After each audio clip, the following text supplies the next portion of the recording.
Failure.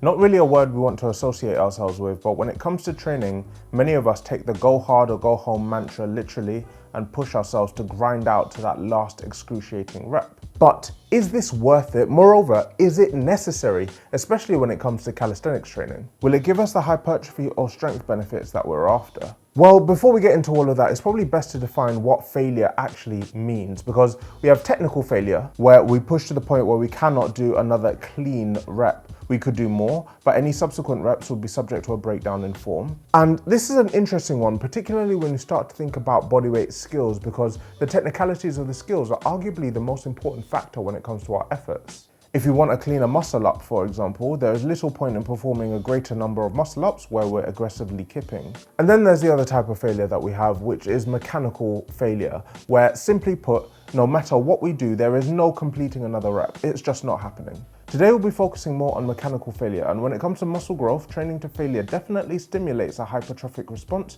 with many studies showing that training to failure leads to increases in muscle size. But that's not the question we're looking to answer. What we're actually asking is if this is necessary, and that little bit of nuance makes the world of difference, because what the research actually tells us is that training just short of failure, 1 or 2 reps left in the tank, is actually far better for muscle building benefits. The hypothesis behind this is that we make our gains during recovery. This is the core principle behind the idea of supercompensation, and training to failure makes it harder to recover. Ergo, if you're not recovering right, it makes it harder to build muscle, therefore tempering our long-term gains. When we train, we essentially want to sit between 2 states: minimum effective dose, which is the lowest amount of work we can do and still see results, and maximum recoverable volume, which, as the name suggests, is the most amount of work we can do and still recover from it. Constantly training to failure takes us close to this upper limit and risks us surpassing it if we're not careful. And actually, if we're looking to build muscle by training to failure, it presents a really interesting challenge, particularly as calisthenics athletes. And this is because bodyweight exercises are compound by their very nature.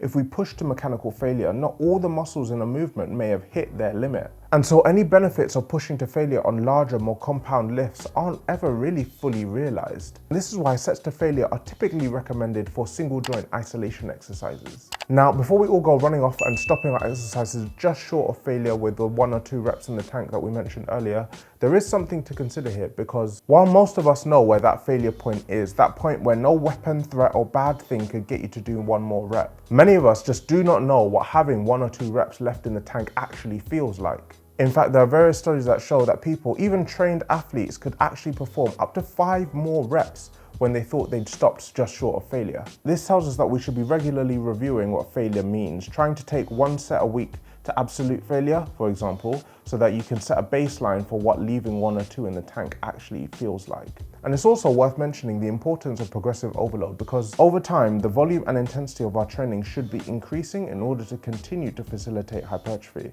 But what about training for strength? As calisthenics athletes, many of our ultimate goals are strength-based. So what does training to failure mean for us then? Well, again, the literature here is very comprehensive and compelling, in that if we want to get better at lifting heavy, the most important thing is lifting heavy, which lines up really well to what we know about specific adaptations to imposed demands. But there are examples where training to failure has very explicit benefits, particularly when it comes to strength training, and the most obvious one of those is eccentric work. For movements we cannot accomplish yet, heavy negatives are a great way of bridging that gap, and doing a heavy, slow eccentric when the full movement is beyond our current abilities is literally an example of training to failure that has far-reaching perks for strength training. But even this would need to form a small part of a wider, more comprehensive training program, because absolutely hitting our joints on heavy negatives every single day is a fast way to injury. And so if we take all these points together, it makes sense that if our goal is to build muscle, we should start our training with sets that take our larger compound lifts close to failure, before progressing to smaller, more isolation movements, also taking these to failure, where the order of these exercises is really important to ensure hypertrophy across all the muscles worked. Which is why combining weights and calisthenics is just so valuable. And where our goal is to build strength, it makes sense to lift heavy, again staying short of failure unless we have a strategic reason to do so. But if you want to see how I balance all of this in my own training in a periodized structured program, then check out this video right here.